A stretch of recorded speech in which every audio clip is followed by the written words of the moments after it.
And here they are. I'm in the presence of greatness here. Two legends of the game. Two of the best on this surface. What is it? 12 Grand Slam titles, 123 tournament titles.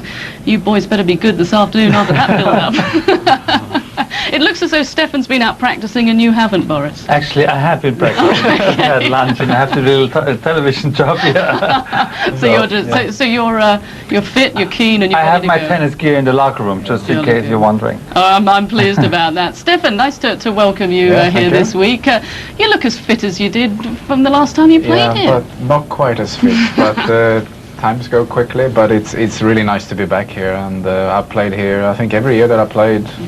As a professional, I was here to play at Queen's, so it brings back a lot of memories. So it was an important tournament for you? Oh, absolutely. It was one of the key events, and it was very important to play here. It was leading up to Wimbledon as well, and it was very close to where I used to live, not far away.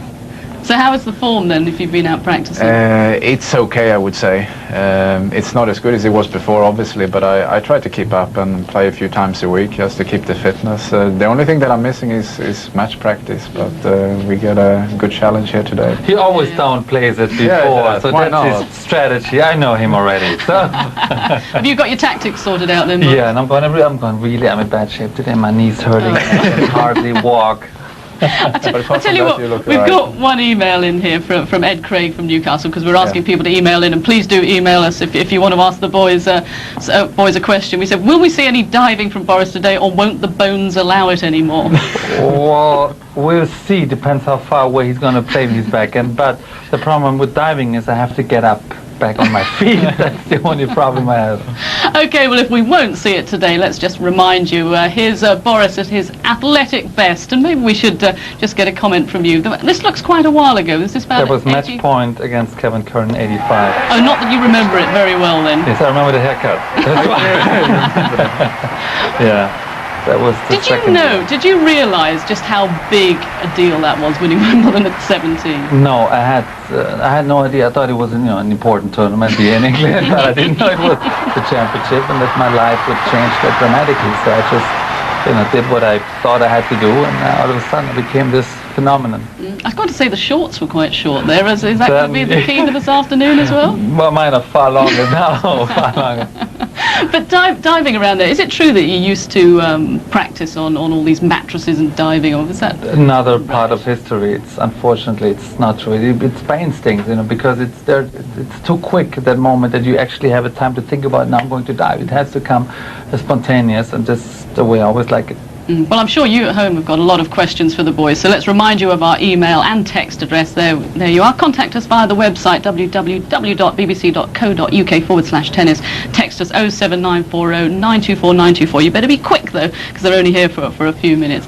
Stefan, let's reminisce a bit, because Boris was getting a bit annoyed the other day because he was talking about Wimbledon, and that you beat him in 2 of the finals then. Yeah, that's the upper hand that I do have. But if you look at all the finals that we played, I think he beat me twice as much at least, and he beat me here at Queen's. Was it 2 finals or even 3? It was at least 2 finals, I know that. So Boris was always a great challenge, and I was lucky enough to win 2 out of 3 Wimbledon finals. So it was just a pity we didn't end up playing in the 4th one in 1991, I think. I lost to Stitch in that semi-final, and there could have been a 4th one. Could have been. Well, we're going to remind you of the one in 88 now. Oh, sorry, Boris, you might just want to close your eyes now and not watch this, but well, here we go, Stefan. Yeah, that was a great moment here. Winning Wimbledon the first time is always very, very special, and beating Boris in the final was a tough task. He's already won twice by then, I think.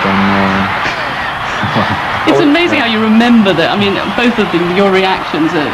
Everybody remembers, what you did when you won. Absolutely, it was big at the time. I think I won the Australian Open, but it was not quite as big as winning Wimbledon. So that really changed my life too a little bit.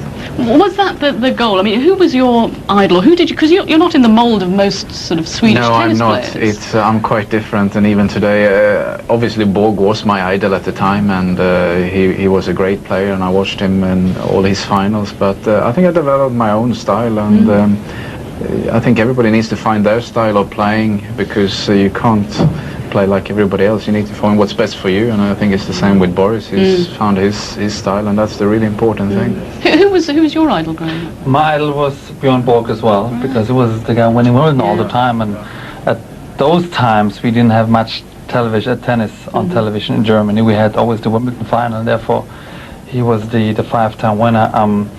But playing-wise, as Stefan said, I realized I wasn't the fastest, but I had quite a lot of power, and therefore I was able to use it better than others.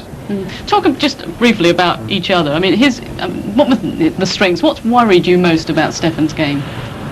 That at the time he was to play with the best footwork, so he would get to all the balls, and regardless of the volley hit or the ace he was about to make, he was always there with the racket somehow. He was able to get a lot of balls back, especially at the net. You think he had an opening, but somehow he had the racket on the ball and put it back, so that was always And Stefan, for you, what was difficult for him, Boris? Playing against Boris, like you said, he's very powerful, and I knew that Boris could lift his game for my matches, especially if it was a final. And if you weren't playing in Germany, you already almost lost before you played, because and especially indoors too, where there was no sun, there was no wind, and he could serve me off the court a lot of times. Boris did. He just served too well, and he would break me once in each set, and that would be it. So I knew it was always tough to play Boris at any time. Well, you mentioned playing him here, so this is for you, Boris. We'll show you winning